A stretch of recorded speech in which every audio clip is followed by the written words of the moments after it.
Hey everybody, welcome to the Purpose People podcast. Today I've got Gareth Jenkins from Charis Insights. So welcome. Thanks, Daryl. It's good to be here. Yeah, thanks for joining us on the sofa. For me, it's been, I've known you for many, many years. Yeah.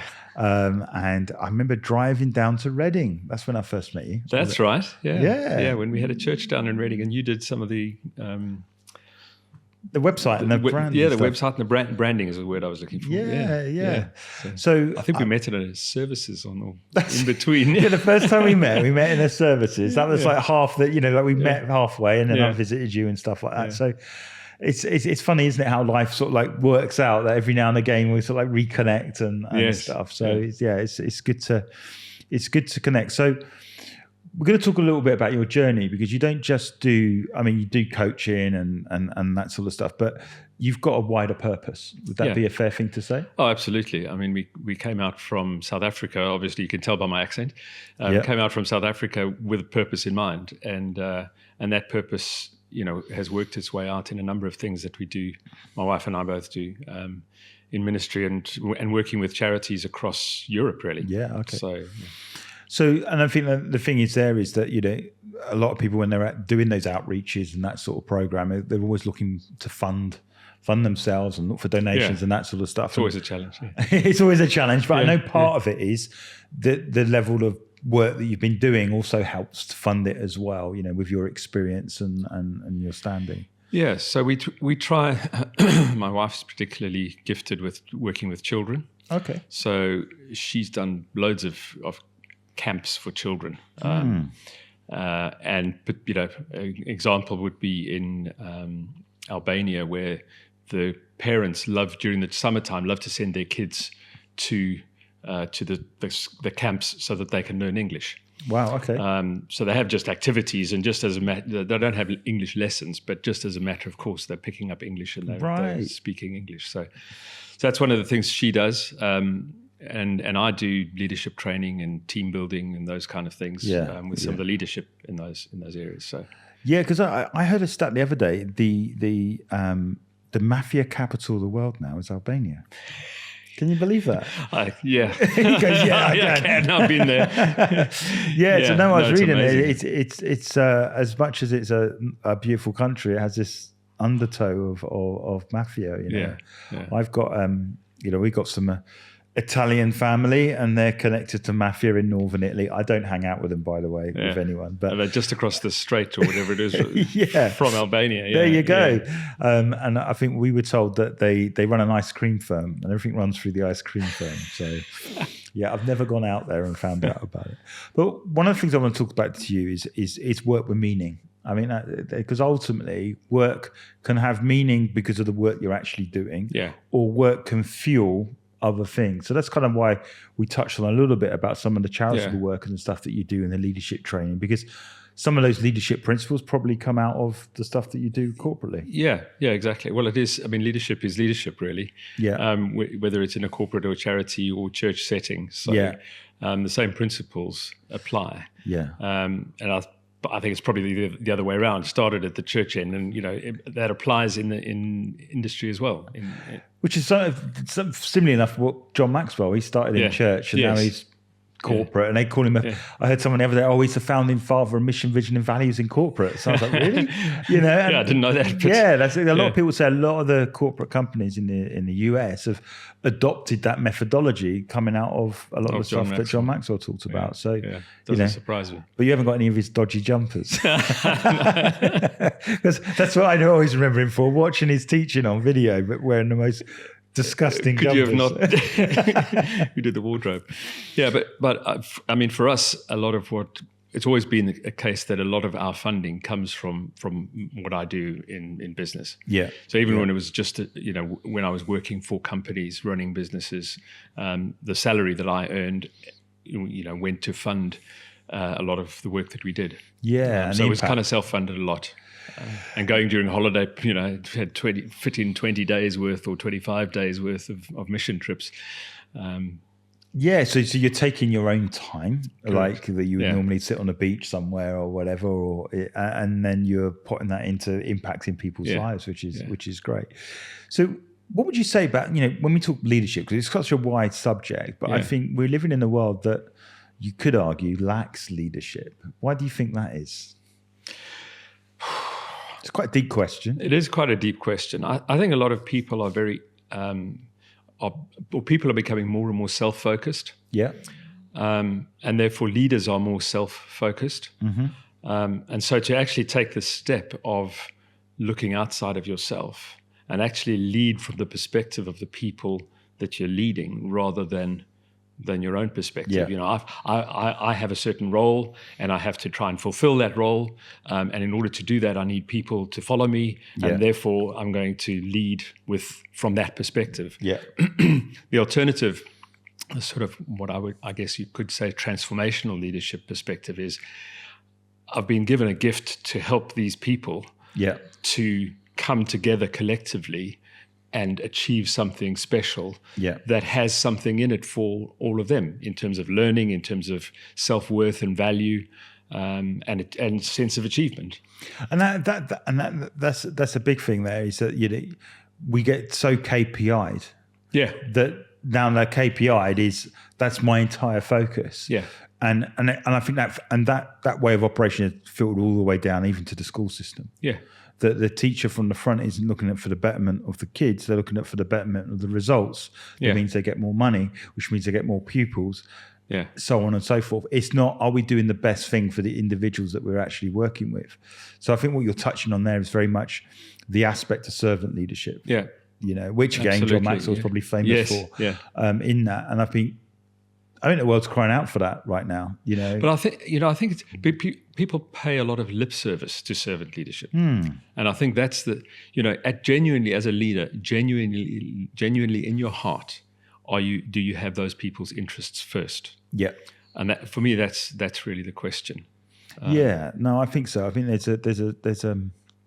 there's a book called, I don't know if you've heard of Simon Sinek. You heard of Simon Sinek? Yeah. So he's got a book called Leaders Eat Last. Yes. So just that I statement haven't read it, alone. But that statement alone goes, oh, hang on a minute. That's a little bit different from what the leadership gurus teach you and whatever else. And I think for me, leadership is about leaving a level of impact that goes beyond yourself. Yeah. And, whether you're in elite sports or whether you are in, high level corporate, C-suite level in operation, ultimately, people remember their job experience mainly by the people that they work with, not necessarily their salary. Yeah. If I give you a job role, they will remember the person that they work with more than anything else. Yeah. And I want to be remembered as a nice person to some degree. And someone who added value to the people around you. Educated them enough that maybe they went out and started their own business, or maybe they ended up traveling to a new country or whatever. And I was there in that season of time to give them as much as I had education-wise to just pass the message on. That's my hope. I've not interviewed everyone that's moved on, but the reality is that ultimately is the heart behind what I do. And I think, unfortunately, we've just come out of elections on the US and the UK, and it's been very much about interest. It's about personality, not about vision. True, it's like, well, I'm like this, they're like this, and then they're like this, and and so it's this constant comparison game where it's like, well, hang on a minute, let's sweep that aside. What do you want to do? What's the vision that you're going to build, and how's it going to be better for the people? And I think that in the elections that gets lost, that all of a sudden it's about winning. Ultimately, because you want to be in power, but you forget about that you got people to serve for the next 4 years, and time tells. And I think that brings out an interesting point as well, is that just because you are a servant leader doesn't mean that you don't have an eye on outcomes. So for me, often transactional leadership or non-servant leadership, if you like, self-orientated leadership is about, I'll tell you what to do, then I'll check that you've done it, and then I'll have a look and see what the next thing is that I want you to do. Whereas for me, if it's servant leadership, yes, there is an outcome, and I give you ownership of the outcome, and then we measure. So there's still a measure in there, because a business with no operational goals or KPIs, if you want to call them that, is not going to make progress. You need to have direction, and you need to have measure of that direction. But when you get to that measure, and perhaps the measure isn't achieved, then what do? Yeah. And really then it's about coaching and uplifting that person and helping them to see where they can improve. So I mean, often when you are in that leadership role, there must be some sort of leaders that you've admired over the journey. You know, like are there leaders that you've seen in industry or people that you've seen that in your life that you kind of thought, you know what, I would like to be a bit more like them. I mean, I've seen it in my life where there's some people there that like, you collect people along the journey, I think. And I think, you know, not that I'm always in contact with them, but the point is, they stand out at different seasons, different times and stuff like that. Is there anyone like that in your life, do you think? Yeah, you're putting me a bit on the spot there. I can't think of anybody particularly. Or any like role models, like, you know, like in whether it's John Maxwell or, you know, people that are out there that you've read books on or stuff like that. Yeah, I mean, John Maxwell, I mean, Simon Sinek has got a lot of, I like the way he thinks and the way he speaks about leadership. Yeah. And I mean, John Maxwell, I've you know, at one point I had all his books. I've stopped collecting his books, but because the bookshelf's full. But yeah, I mean, John Maxwell really always sort of touched a lot of my heartstrings with the kinds of things that he came out with. Yeah, and what's quite interesting there is that, you know, there's still people that haven't heard of him. You know, I'm a business partner in Humans, didn't know who he was. Really? Yeah, I went, John Maxwell. He went, who's he? I went, what? You know, and what do you mean you don't know who he is? Yeah. But I think one of the things in reading a lot of his books is very much he collects stuff. He collects quotes. Yeah. You know, and he maximizes the time. And I think one of the things I read is he would literally collect quotes. He's got like reams and reams and reams of like folders full of clippings that he had done. I guess now you'd probably take photos, or screen grabs, you know, from Instagram. But he collects quotes, and I mean that's probably something that I've adopted is that I do follow a lot of the quotes and the things you know on Instagram and places like that because you sometimes as a leader you've got to encourage yourself, right? Yeah, you're trying to be there to everybody else because that's the other aspect. But who encourages the leader? You know? and encouraging, and also helps you think slightly differently. Yeah, you know, a quote that'll just tap into something that you perhaps believe, but haven't quite got right. No, I think it's the aspect of there'd be a quote that you've repeated and repeated and repeated, and someone's like put a slight twist on it. You're like, oh, hang on. Yeah, it just makes you think again. Yeah, which is always a good thing. I mean, I think introspection and thinking about how you're approaching things.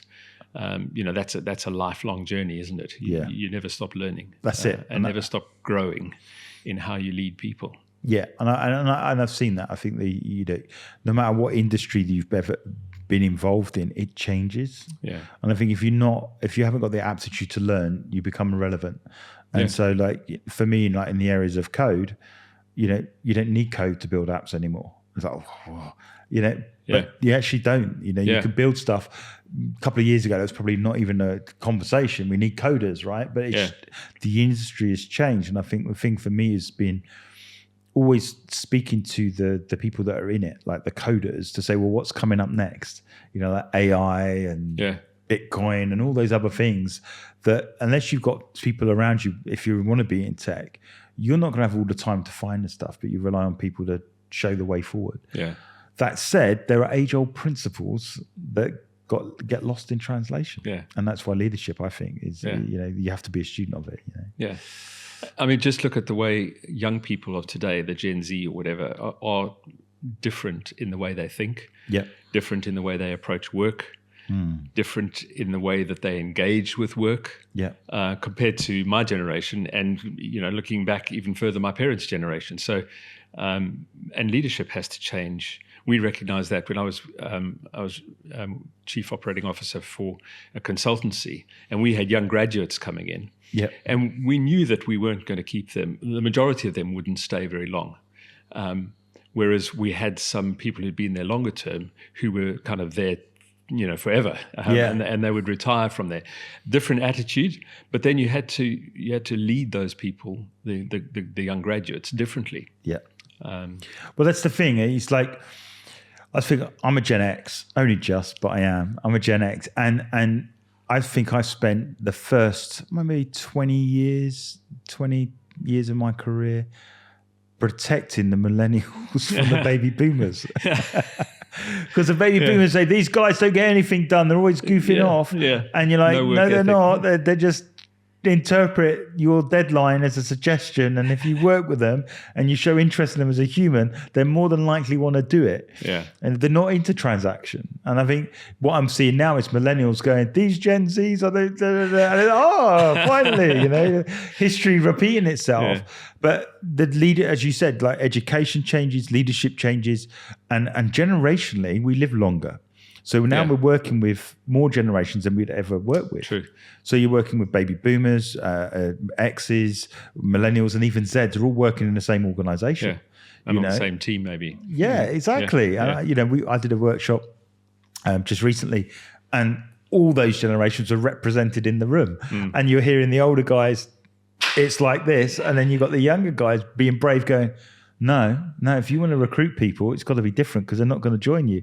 And it was just because they're looking for something different. You were looking for the title, the car, the house, the this, that, and the other. Whereas, maybe a Gen Z or a millennial are looking for progression, they're looking for a challenge, and the car and the house might not be their most important thing. They might want to travel. Yeah. So again, it's how you motivate and how you work with people, and the culture that you bring can shift and change. Yeah. So from your perspective then, you, as a coach and as a leader, there are so many, it's quite a broad subject. Where do you think you can give people help and assistance to where you need to take them and get them? You mean in terms of engaging in business? Yeah. So you work with someone, where can you, what's the thing that you can help them with the most? It could be, I don't know, problem solving, it could be planning, it could be strategy. My coaching business, as a business coach, is really focused on helping smaller businesses gain more customers. So it's really about marketing. Okay. So that there is a big focus on that. But I think that even with that said, there's always an emphasis on what's happening behind the scenes and in the rest of the business. Yeah. So it's never an isolated, here's your marketing process. I focus on putting a system in place. Yeah. Because system stands for save yourself time, energy, and money. Yeah. Yeah. So if you put a system in place, you save yourself time, energy, and money. Not like that. And so you put the system in place, but there are people behind that. If it's a manufacturing business, there are people who are doing the manufacturing. It's not just in isolation that you're doing the marketing. Yeah. So you help people put that in place, because the thing is, you could win them loads of work, and if they haven't got the systems in place, they're going to die. Exactly. Just crushed under the sheer weight of expectation. So I always try and look deeper than just the marketing, and we do an exploration to start with, and that kind of gives me a bit of a landscape, so that I'm aware of. You're not like Gordon Ramsay's kitchen nightmares, no? Yeah. but that particular journey is he would go in and he'd assess what's going on in the kitchen and go into the fridge and find like meat which is 5 years old at the bottom in the freezer, and go, what's this? I guess you find stuff like that when you go and audit businesses. Yeah, you do, because people get focused, particularly smaller businesses get focused on just delivering, and they sometimes struggle to take a step back and say, okay, let's take stock. This is a great time of year actually to be stepping back and taking stock, because we've got are you going to sort of coast downhill towards Christmas right now, or are you going to plan to thrive in 25? That's it. So if you want to thrive in 25, now's the time you've got to be thinking about that. So I've already spent some time planning my business goals for next year, and then actually planning my life goals, and then translating that into what does that mean for the business? What does the business have to deliver to give me the life that I want? No, that's great, because I think you're right. A lot of business owners, particularly SMEs, is very much reactionary. So they're reacting to the daily things that happen and making decisions based on circumstance. And I think ultimately, when you go away and you have a bit more of a plan, there's that deep lying conviction that helps you make better decisions. I mean, it's funny what's happened to us, because everyone talks about saying, well, you don't know what's going on, it's taking ages to buy, that sort of stuff. And what I found was like, well, then if that is the case in the UK, which seems to be the case, been around a lot of entrepreneurial people, the process to buy is taking longer, probably longer than it should, and longer than I've known it. So it's like, well, let me go to other countries. Yeah. And before that wasn't an option, but because of COVID, and then you look in other places and you being online, you're meeting everybody. The next natural step for me is now working with companies in the US, for example. And what we found is they're like, how much is it? Right, done. Let's get on with it. And I'm like, wow, this is different. You know, they're a bit more direct, obviously, but they want to get stuff done. And what's changed for me is I looked at the vision, and certainly for next year, is that travel is obviously becoming more and more of a thing for me. But it's that thing of, if you take a backward step, as in come back and hear all the complaints or whatever, and then think about it and go, well, do I want to join that? Do you want to be the same as them, or do I want to do something differently to what they're doing? Yeah. And that's what's transformed for me, I think, is that I've started looking wider and further. And yeah, you know, like I've got a call in the afternoon. It's early morning for them. It's towards the end of the day here.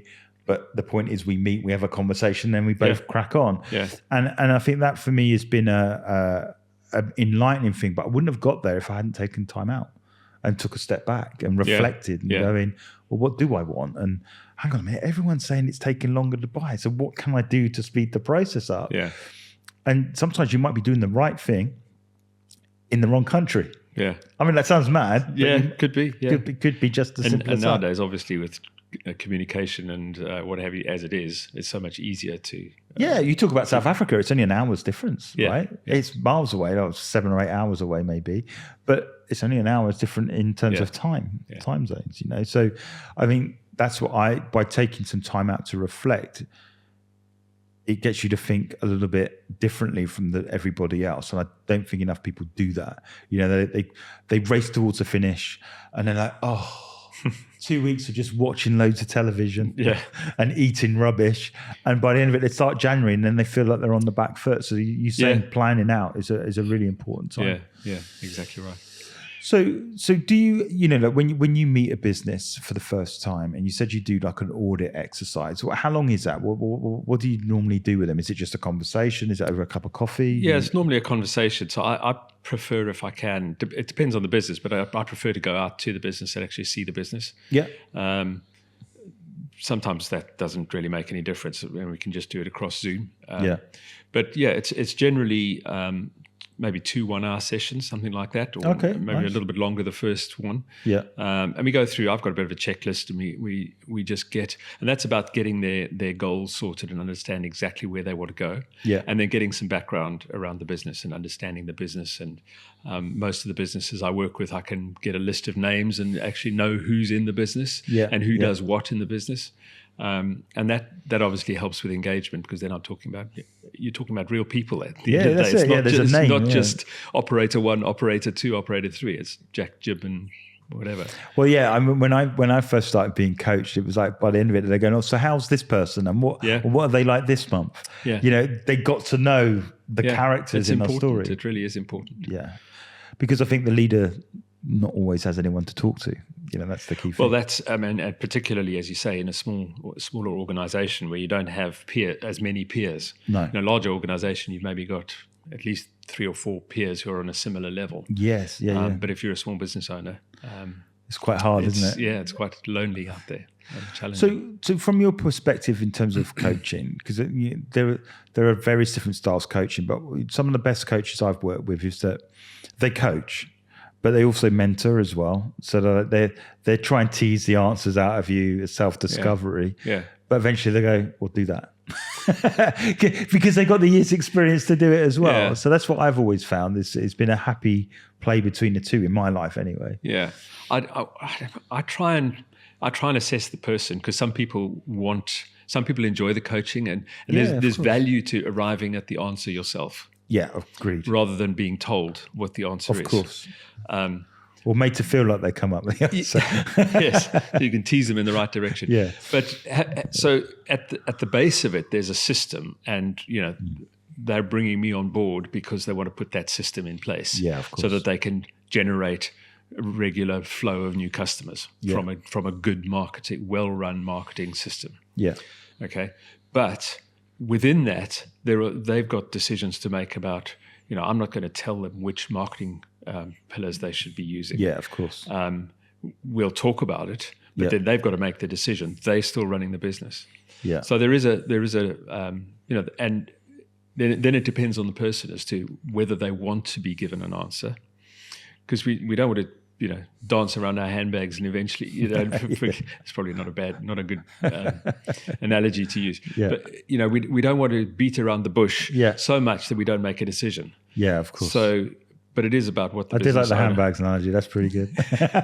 But yeah, no, you're right, because again, I use the example as this: when you're learning to drive a car, there are those people that will literally, the driving instructors will get you driving that car as quickly as possible and get you through and get you to test. Yeah.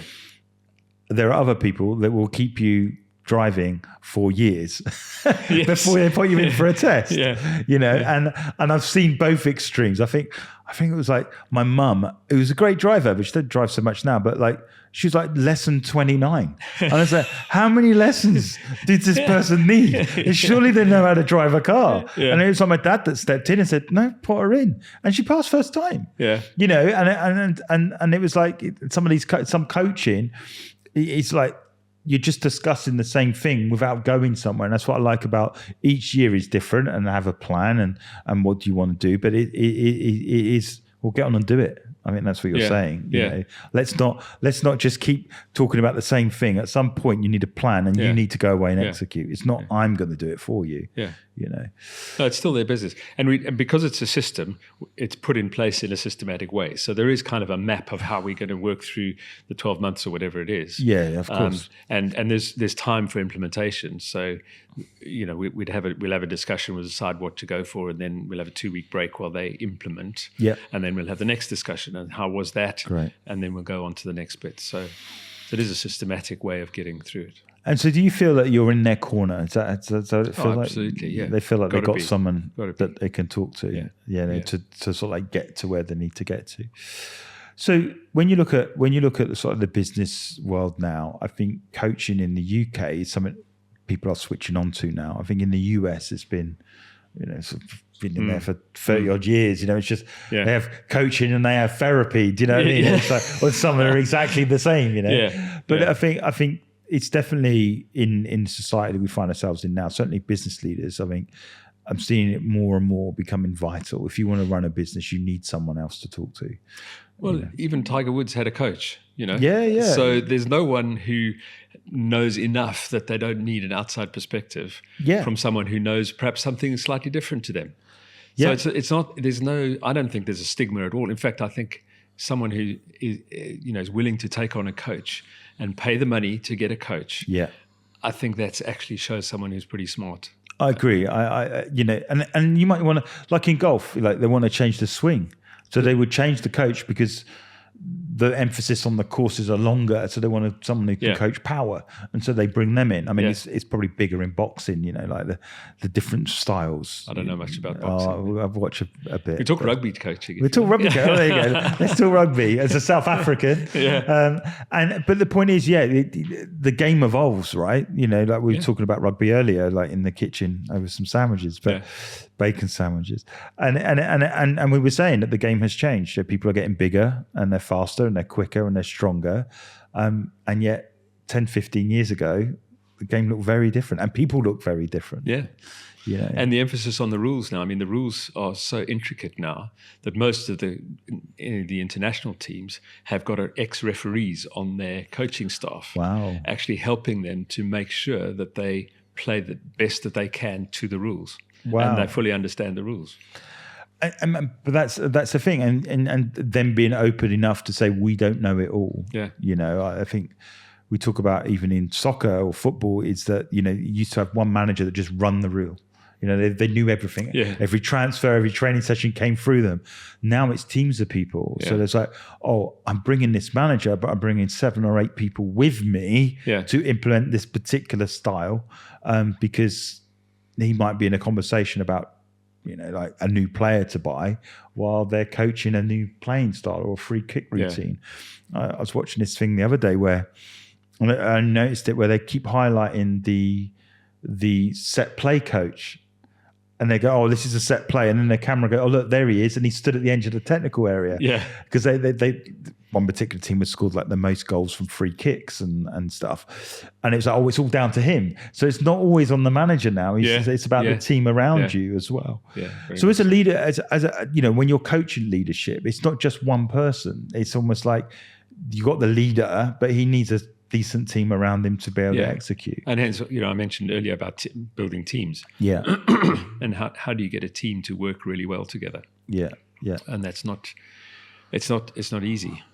You know, it starts with an element of trust. Yeah. And you've got to be able to work through conflict. Yeah. Because normally that conflict is where people are like, oh, it's all gone wrong. I've got the wrong leader in charge. But conflict has a positive aspect to it Agreed. as well. Yeah. So the best teams can have conflict about ideas and discuss ideas if you've got the trust as a foundation. And that's not trust, I believe you know what you're talking about. This is trust that you're not going to undermine me, that it's, you know, that what you say is what you get. Yeah. That's trust. It's trusting your integrity. Yeah, so you might disagree, but there's that foundation in place that says we're still in the same team. Correct. You know. And then on top of that, you can layer, well, if we've got opposing ideas, conflict is good because conflict brings out the differences and helps everybody to have their say and get to the best solution. Yeah. Because you're able to thrash it out. Absolutely. And I think that it's like in a sense of sometimes those restrictions create the conflict that ultimately create the creativity. So I'll give you an example in filmmaking. You know, everyone wants like a 400 million budget to make something, and yet there was a film called what was it called? Godzilla -1, and they basically made that movie for less than 100 million, but it looks like a £1 billion movie. Yeah, but they said we didn't have that to spend. Yeah, and now they released it. It's actually quite a good movie, but you watch the special effects in it, and now everyone's going, why are you spending 600-700 million on a movie when these guys did it for that? You need to learn off these guys. Yeah. And I think sometimes those restrictions bring an art, you know, like with sport, you know, the restrictions. I remember watching a film called Moneyball. Have you seen that? I haven't seen the movie, no. Yeah, so Moneyball was based about the Oakland A's. So they haven't got any money. They're just a club that hasn't got a lot of money, got a lot of journeymen in their team or whatever. Yeah. And, you know, they're always fed up with finishing next to last, you know, and the guy, I can't remember his name now, but Brad Pitt plays his part. Okay. And he sat there with all the old guys and he's like, are we going to do what we did last year? And they're like, yeah, we'll do it. Well, this could be our year. So what's going to change? And he sat around all these people and they're going, oh, we don't want to change anything. and what he does is he finds a data guy. So like a real geek, a data guy, and said, no, what we're going to do is we're going to buy players based on stats. And it was called Moneyball. Okay. So they would go, right, let's find the guy that always makes it to first base. So they search the whole league and there's this guy and they hire him. So they know now that they're always going to get to first base. Yeah. And he literally assembles a team based on stats. And they basically got to the World Series on that. They didn't win it, unfortunately, but the team... But one of the richest clubs, the Red Sox, afterwards tried to buy him and said, this is incredible. Yeah, how you've done what you've done. You've brought a new way. And he basically, he turned them down and he said, look, I could win it with you, but it's going to mean more if I win it this way with my team. Mm. And so he turned them down. And then they hired a data guy and then they went on to win as well. So but the point is everything shifted, but it was the constraints.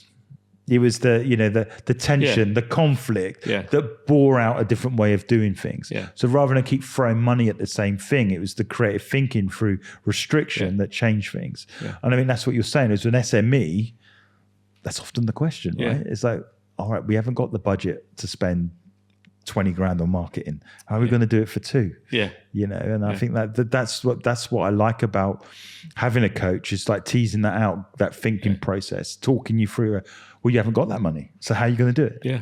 You know, well, what would you do? And what, you mean I go and talk to some strangers? Yeah, they do that. Yeah. I shared with someone earlier that, you know, like my dad just turned around and said, look, I'm not going to buy you this, that and the other. You could go and get the money. I'm like, well, okay. And I got a bucket and I got a sponge and I knocked on people's doors. Yeah. I said, do you want your car washed? And they went, yes. And I was like, okay, 10 minutes, £5. Yeah. Brilliant. And then I walking around with money. And it was like, the constraint is like, my dad can't do it. There was conflict. All right, go and find a solution. Yeah. So I think coaching with those restrictions and stuff and having someone to bounce it off gets to think creatively. And I think in leadership, creativity is often, it's about pictures and that. No, creativity is problem solving. Yeah. And I think that's been, and that's what coaching does, I think, more than anything else. And often difficulties are like that in life as well. Difficulties in life create that tension that give you the slingshot into the next phase of your life. Yeah. Absolutely. Because as you say, it forces you to sit and think about things you wouldn't otherwise think and face things in yourself that you otherwise wouldn't face. Because it's easy just to push them to one side. Yeah. And I think, it's that, I think that is that thing where you have to look yourself in the mirror and go, I've got to figure this one out, But having then someone to go to and say, well, let's figure it out together is really cool. So in terms of coaching then, and you obviously take people through a process and you go through, what are the things that give you joy in that process? For you as a leader working with other leaders, what sort of like you think that was a good day? What come? I mean, it's always good to see good results. Yeah. To see businesses growing. And if the business owner's happy, and they're doing it in, I won't say in a stress-free way, because I think owning a small business is, you're not aiming for stress-free if you want a small business, but in a less stressed way. Yeah. Just seeing results. From their endeavors. Yeah. I think, and seeing them proud. Obviously, I sometimes don't get to talk to other people within the business. Yeah. But if they're growing, they're taking on more people, providing jobs for people. They are the backbone of the society, really, the economy. Absolutely. I mean, like as I said, it's like 80% of the businesses that exist in the UK, I think, are SMEs. Yeah. Maybe more than that. I think it's a stat. I think it's 90 actually. Don't know what the stat is. But I think it's about 90%. Large, So 90% of businesses in the UK are SMEs. Yeah. And we think that that's rare, and it's not. There are a few corporate companies that hire thousands of people, but it's not everyone. And I think for me, it's SMEs are the backbone of the economy, but those leaders need someone to talk to. They need to see it as a vital cost. Yeah. Like if they're planning out their budget and there's no budget for the CEO to have a coach, then they're not doing the best by that person because they need it. Yeah. It's an absolute must. Yeah. I've seen so many times where a leader is just constantly doing it on their own. They just get worn down. Yeah. Tired. And so one of the things that coaches that I've had along the journey is a wins register. You heard of that? Yeah. Because I'm terrible at it. It's like I forget. It's like, well, yeah. Let's go. Yes. And they got me in that discipline and go, look how far you've come. Yeah. Look what you've done this month. Yeah. And I think that's helpful to me because I'm a futurist, so I'm always trying to get to the future. Yeah. But you have to deal with the present as well. Yeah. And the present for me was not that I'm not knowing that we've got to service our clients and do good by them. It was just not taking enough time to reflect on what we had done. Yeah. Like, we've done an amazing video. It's been sent to the client. They've given us a big tick, right on to the next thing. Yeah. Rather than go, oh my gosh, look how much we've done. I know like some of the team now are like saying, well, once we've completed a project, we need to sit down and go through the project. And that's a discipline that I need to get into because I'm like, but we've got the next thing we've got to get done. Yeah. But in doing that, as you said, it might cause conflict. It might have a few challenges here, but it means we get better by doing it, Yeah. So it's a pre-action review, then communication during the action, and then a post-action review. And if you can get that down, that means that you could increase and you can get better every day. Yeah, that's great. So just talk us through those three things. Let's just. Well, I think we pre-planning. Yeah. So a pre-action review. What are you aiming to achieve? Yeah. What is the methodology you think is going to get you there? Yeah. And what is the outcome that you're expecting? Mm-hmm. All right. Yeah. And then after action reviews to go through those things again and say, well, how did we do? Yeah. And with the additional thing is, how did we go through the process? Was there conflict, or were there any unexpected issues that arose? Yeah. And that, if you have a proper after action review and you take the trouble to write it down and write down some learnings, then you can then that's where you improve. Yeah, of course. I mean, and again, everyone does it, right? Yeah. Like if you again, we keep coming back to sport, but it's such a great tool, isn't it? But like Formula One, they will go through the data. Oh yeah, there's so much data. Yeah, there is. Yeah, with there. But even so you talked about a scorecard or win register. We would always put a scorecard in place. Yeah. And measure not only the outcomes but also measure the process. So if you're measuring your marketing, you want to measure how much response rate you're getting. Yeah. So you're not only measuring how your revenue is going up, you're doing the intermediate measurements as well, if you like, to see which of your marketing channels are performing the way you expect them to perform. Yeah, I think we're often in marketing because I get it with creation. It's like the other thing that often gets overlooked is look at your sales 100% and conversion rate 100%, but look at the data you've accrued as well. Yeah, because they might not all buy now. Yeah. For instance, if you've got a seasonal business, so we've got a company that sells Christmas trees. They're called Warwickshire Christmas Tree Farm. They've been running 10 years. Yeah. They're out towards Oxford Way. And, they're trying to improve year on year. So they will review, but they won't do anything for a year. It's a very seasonal business. It's a very seasonal business. But the point is they still have to look at how many people did we get to the farm? And each year they're growing, because if they cut a tree down, they plant two. So the farm gets bigger every year with all these trees. Yeah. And it's quite. I love it as a business because it dramatically changes each year. So like this year, they realised that the marketing efforts that we're involved with got more visitors to the farm. But now the infrastructure, the parking and the roads aren't big enough to take the amount of traffic. So although they had a good experience, maybe getting out was a little bit more difficult. So now they're preparing the roads and making them wider and stuff like that. Yeah. But that's a physical thing that you can see by examining the data. Yeah. So you'll make more money, but you're still going to have to invest some of that in terms of infrastructure to make it easier for other people to come in. Yeah. And secondary, like, if you bought a tree for the first time or you've missed out on that. So you've seen it, next year. So you give them your email address and then we're saying, well, let's send them an email in October to say, hey, we're here. Yeah. So before you make the same mistake of buying your tree from Tesco, buy it from these guys because it lasts longer. Yeah. And it's an experience. So like we did it for the first time last year. We drove down sort of, I think it was around about this time, beginning of November, and we picked a tree. Yeah. And then 2 weeks before Christmas, we went and picked it up. And it was incredible because it lasted longer than any tree we ever had. Yeah. And actually, we didn't want to throw it away. It was it was so pristine. Yeah, wow. Because the trees that you buy in Tesco's and places like that, they've been chopped down for like 2 months. Yeah. That's why they die so quickly. Yeah.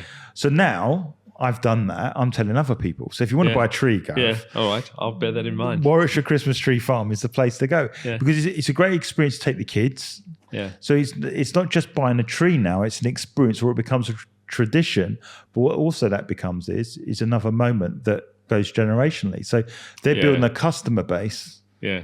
That can run for generations. Yeah. So they've been around 10 years, but they could easily be around 100 years. Yeah. Because it is a growing business. It's kind of a lifestyle experience kind of thing rather than just a transaction. Quick, I've got to get a tree with a net and just chuck it on the car and whatever. Yeah. It becomes a bit more personal. Exactly. And I think for me, that's what I like about business is that the business is very much on data because we got to plant the trees. If we cut one down, we've got to keep growing because we lose in the forest and we have to put it back. But ultimately, as the growth goes and more cars come and stuff like that, they have to keep evolving. Yeah. So this thing is only going to get bigger. So, the evaluation piece is massive, I think. And I think certainly if you're a futurist, you don't often do that. And I mean, that's something that I've learned having a coach is that to have an evaluation bit, to reflect and go, can we do better? How do we do better? is invaluable. And the other thing about data is it's better. Data is more sound if you have a proper process in place. Course, yeah. So I'm a process engineer by training, but business processes, and again, one of the first things I would do with a client would be to, particularly their follow-up process. What's your sales process look like, and what's your follow-up process? That's often one of the areas where businesses are weak. But if you put a process in place, then you can measure it. If you're doing it, and different businesses are better or worse at it, but if you follow a process, the same process every time, then you can measure it, and that's when you can try and improve it. Well, the classic one is where you go to a networking event, and then you come back with 15 business cards of a load of strangers, and then you never phone them ever again. You never email them ever again. And then you go, what's the point? I wonder where I'm going to get my business from. And then you look on your bookshelf, there's a stack of business cards just sat on there. Or I need someone that does this. I wonder where. I mean, you're Googling. You're like, well, if you shifted through the business cards, you might find what you're looking for. And if you had a process there, now you become more effective. So, certainly in the networks that we're involved in is that don't forget to follow up. It's as simple as that. You know, that conversation after the conversation where you got on with someone really well, then follow them up next week. Don't just leave it until you might see them again. And bear in mind the stat that on average, only 3% of the market that you touch for the first time will be ready to buy right then. So there's 97% of the market. If you leave them on your bookshelf, then they're going to stay on your bookshelf. Exactly. Whereas if you follow up and you keep in contact with them and you nurture those customers, then that's when you start seeing you start building that, like the Christmas tree, you start building that base. So they'll have a database of email addresses. That's right. Which is a huge asset. And all people who have taken that step and who followed that process and are prone to spend that again. And they've been able to diversify with that because in that process they've had businesses contact them. So we need a Christmas tree for our hotel. And now they've going, oh, we want to buy a load of trees because we're a garden centre, and then they buy them off them rather than go and ship them down from Scotland.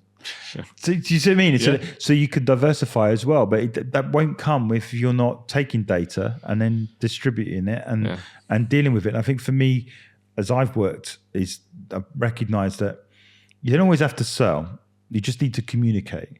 So a blog to that email address that you have. A social media post to the person that you're connected with. An email, obviously, that goes out.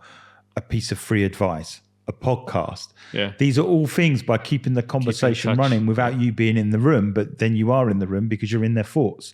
So I think people don't realize that once you've got that business card and you've got that email address, by showing how much value you can bring, ultimately warms that lead up. And I think for me, a lot of business owners don't think that way. It's just like, oh, I got a business card. They didn't want to do business. Yes, the leads are rubbish. It's the classic. These are rubbish quality leads. What did you expect? You're looking at the 97%, not the 3%. And that's cool, right? The 97%. Because if you think about when you buy or when you even personally bought, it's rarely that you bought off of one meeting with one person. You've had a Zoom call, you've met them for coffee, you've got to know them, you've seen a proposal. So it is, but even if you're buying a vacuum cleaner for the house, you don't. I wouldn't go straight into, a shop and just go and buy one. No, I'd do a little bit of research and just make sure I'm getting the right one for me, for our needs.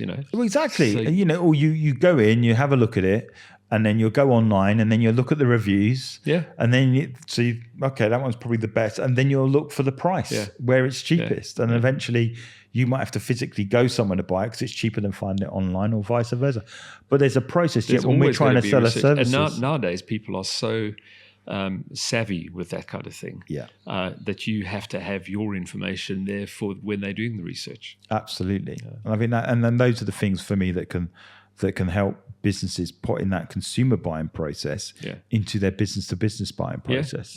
Because if you mirror the journey that you went on to buy stuff and then bring that into your business and treat your customers that way, you'll have greater success, 100%. So Gareth, how would someone get in touch with you because obviously we're coming to the end of the year. Yeah. And obviously we know this is going out at the end of the year. Yeah. So how would they get in touch with you? Because obviously they want to plan forward. Yeah. What would that look like if they want to So connect? you could, my contact details are on my LinkedIn profile. So Gareth-R-Jenkins. Yeah. On LinkedIn. And there you can get, under contact details, you'll find my phone number and email address. Yeah. Email address is Gareth@Charis Insights, Charis is Charis. Yeah. Insights, insights.co.uk. Yeah. And also on my LinkedIn profile, you can also click for a strategy review. So what I'm doing for small businesses, as I said, as we talked about earlier, at this point in the year, you should be thinking towards next year. Mm-hmm. So just a 15-minute call and tell me a bit about your business, and I'll see if I can pick up some quick wins. Yeah. Or if you want to talk about your strategy for next year, I could see what I can add for that. Just as an intro, for me, it's an intro to a potential new client. Yeah. And for you get some insights possibly. That could change it. I mean, that's it. Could change. And at least will help you start thinking towards what's going to happen next year rather than just coasting down towards Christmas. Yeah, letting the year happen to you. Exactly. A bit more in charge. Yeah. I think, 15 minutes and having a conversation with as much wisdom as you got would be a really good thing. So, definitely get in touch with Gareth. As soon as you can, really, because I know after this he's going to be quite busy. So thank you so much for taking time out. Really appreciate it. I know you've traveled away, but love working with you. Love seeing what's happening in your life, and you're doing it all for the right reasons. So likewise, Daryl. Yeah, I'm sure we'll see more of one another in the future. So. Hi, everybody. Thank you so much for listening to the Purpose People podcast. How you can help us is to like and subscribe our YouTube channel. You can also subscribe to our podcasts on Apple, Spotify, Google, and Amazon. That helps us get our message out there to help people go after their dreams, double down on it, and be successful in life on their terms.